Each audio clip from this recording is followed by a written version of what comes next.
Welcome back. You're listening to the discussion Innovation in Government, sponsored by Carasoft on Federal News Network. I'm your host, Jason Miller. My guest today, Nicholas Spiess, the Chief Federal Technologist at Snowflake. Now, Nicholas, before break, we were talking a little bit about this idea of what makes a successful AI project, what are some of the mistakes agencies should avoid. One of the things that I think I've been hearing a lot about when it comes to AI is this idea of governance. And on a typical IT project, governance seems to take the first step. Okay, what do we need? How do we get there? Who's involved?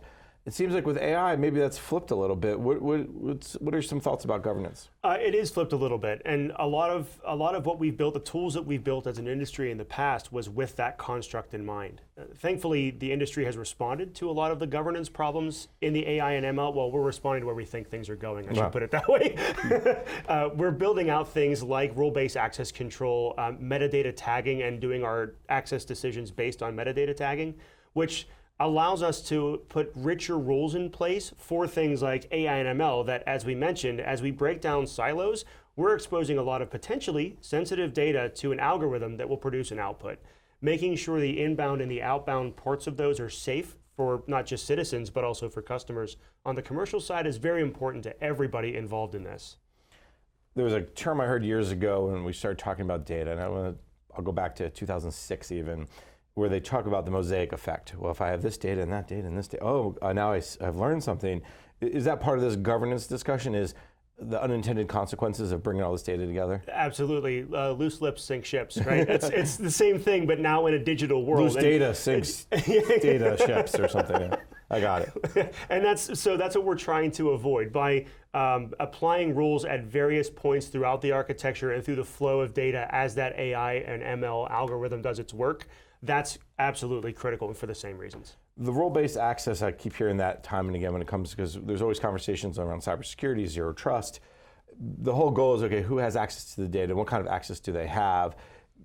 Can the AI tool be part of that discussion, meaning, hey, we can build into this algorithm that, hey, Nicholas can read it, but he can't write against it, or Jason can write and read it, but can't share it. You can build that into the AI tool? Absolutely, and absolutely should build that into the tool. It should be, you mentioned we kind of inverted that pattern, right? Now we're talking about governance at the end, but we're dealing with governance at the end. We should be talking about it from the very first second that we start talking about putting an artificial intelligence or machine learning workflow into our environments. So why do you think, and maybe this is a question for some other researcher type of person, but why do you think on AI governance is on the back end versus the front end? Like if you do a more typical software development project, you would talk about on the front end. Why do you think on AI it's on the back end? I think as we look at the different silos that it gathers data from, and we look at the outcomes, in the beginning phase, it's could I or could I not do my job? And that's mostly where governance came in, making sure I had access to what I was supposed to. On the end, it's do I get the outcome that I want? So we're really filtering the end to make sure that what is created is not harmful, instead of making sure that the wrong people didn't see the wrong stuff in the middle. When you talk to agencies and you work with federal customers, are they bringing up governance, or is it just like, well, what can I use the tool for? Where's it? How quickly can I go? I mean, every conversation, absolutely, okay. And we're glad to see that. We've built a lot of tools into the cloud technology stack. Snowflake is being a part of that ecosystem. We've built those in to be able to react and respond to those needs, and I think we've done a pretty good job. You mentioned this earlier, and this I think kind of comes down off of governance is what is the impact on the workforce? And one thing that I think agencies have to manage is the fear, and you said it earlier, is this AI tool going to take my job? Is a robot going to take my job? It's kind of silly now, but I still think there's some, I'll call it trepidation of federal employees, and probably in the private sector too, of, okay, what does this mean for me? We talked culture earlier, but let's dig that into deeper. Is there a robot economy coming? Do we have to worry about what should the workforce really prepare for? So the robot economy is coming, but not in the way we all think. The robot economy is not going to be taking the jobs from our experts. It's going to be informing our experts in better ways. I go back to the medical analogy I made earlier. We don't want an AI assigning prescriptions to a patient. What we really want is for the AI to say, I've seen this combination of factors in a multitude of other folks that met the same criteria this person does, and there might be a risk to giving this same prescription out. And here are some other recommendations of things that worked for those patients. That's the sort of informing construct that we really want AI and ML to take on. And it's true in every region, right? Fraud, waste, and abuse, a lot of the same thing.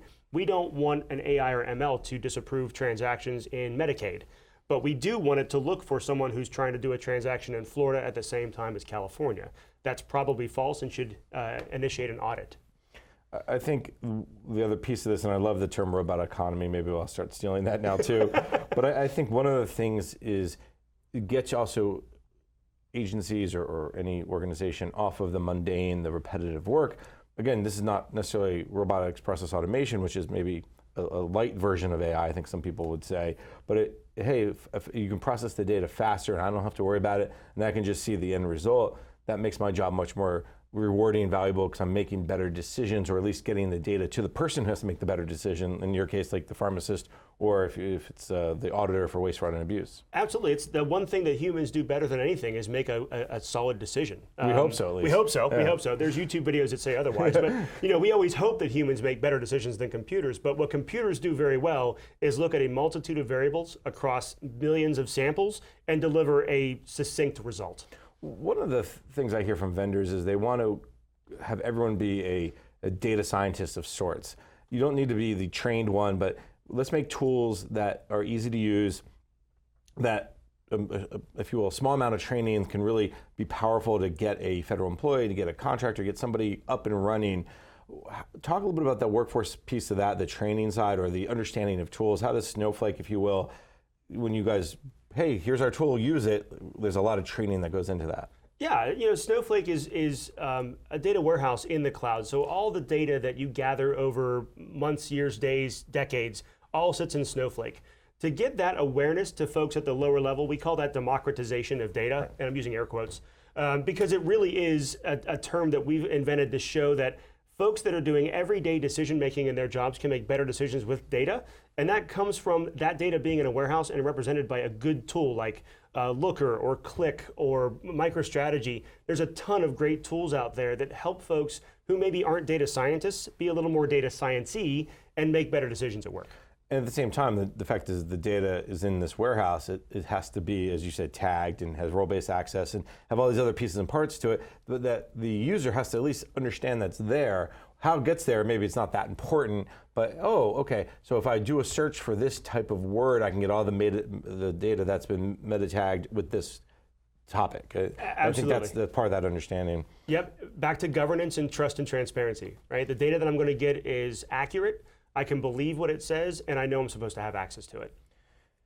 When you talk about the democratization of data, is that the next step for a lot of agencies, meaning that, okay, you're getting the pieces and parts, the underlying foundation, you're moving to the cloud, which we'll get back to in a second, you're putting some tools out there for people to use, okay, now let's use those tools and be smart about it. Do you think that's where agencies are heading next? I hope so, because this is really the end game of what we've been doing with IT modernization, artificial intelligence, machine learning, and cloud scale, which I'll take your hold on that one. But really, that's where we're headed, is to give everybody, there's no point in gathering this data if we don't use it for something.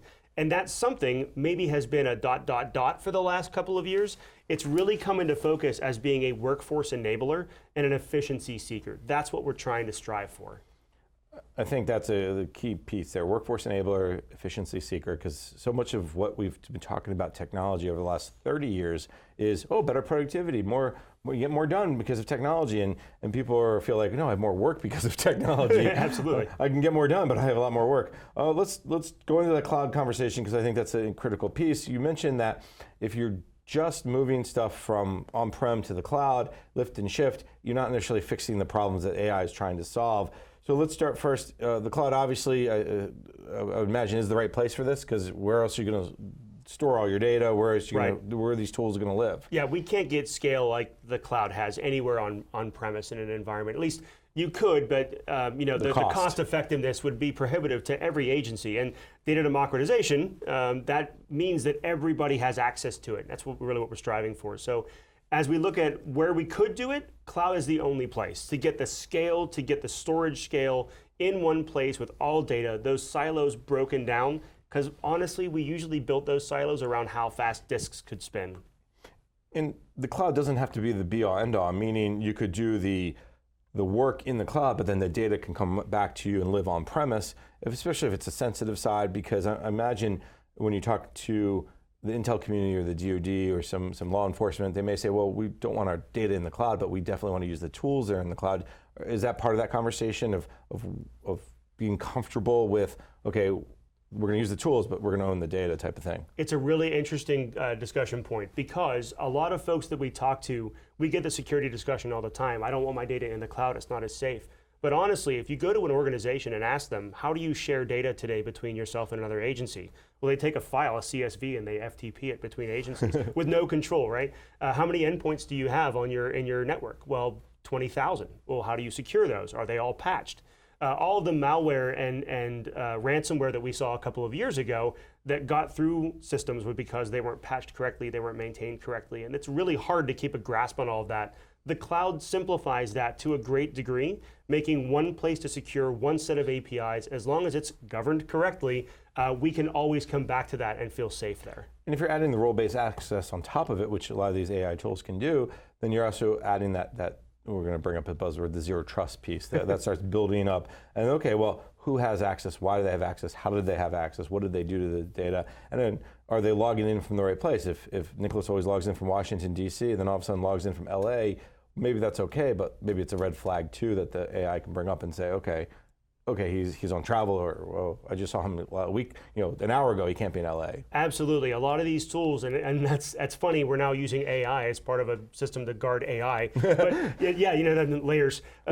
Doing all of that is a great way to secure the systems, also making sure the data can only be accessed at certain times of day, for example. Those are all valid use cases. We're almost out of time, but let's talk a little bit looking forward. A lot of agencies are down this path. Again, nobody starts at 0, nobody's at 100, I say it all the time. What are some of the big takeaways from our conversation? What should agencies keep in mind as they start to implement and spend more and more money on these AI tools and get the benefits? Yeah, I would say above all, look outside. Nobody's doing this in a vacuum. Great agencies who have made a lot of progress, Department of Energy and DHS have some great examples to give. There's so many others. HHS has another great example, CMS. A lot of great agencies have done great work.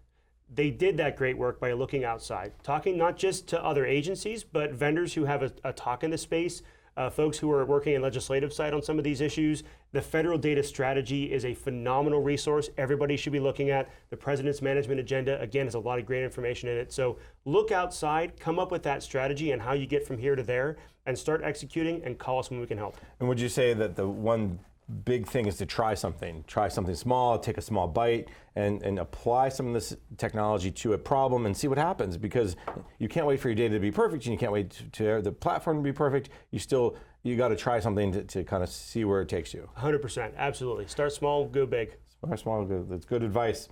That's all the time we have for today. So first, let me thank my guest, Nicholas Spiess, the Chief Federal Technologist at Snowflake. Nicholas, thank you so much for your time today. Thanks for having me. I'm Jason Miller, and you've been listening to the discussion Innovation in Government, sponsored by Carahsoft on Federal News Network. For more on this discussion, visit federalnewsnetwork.com and search innovation.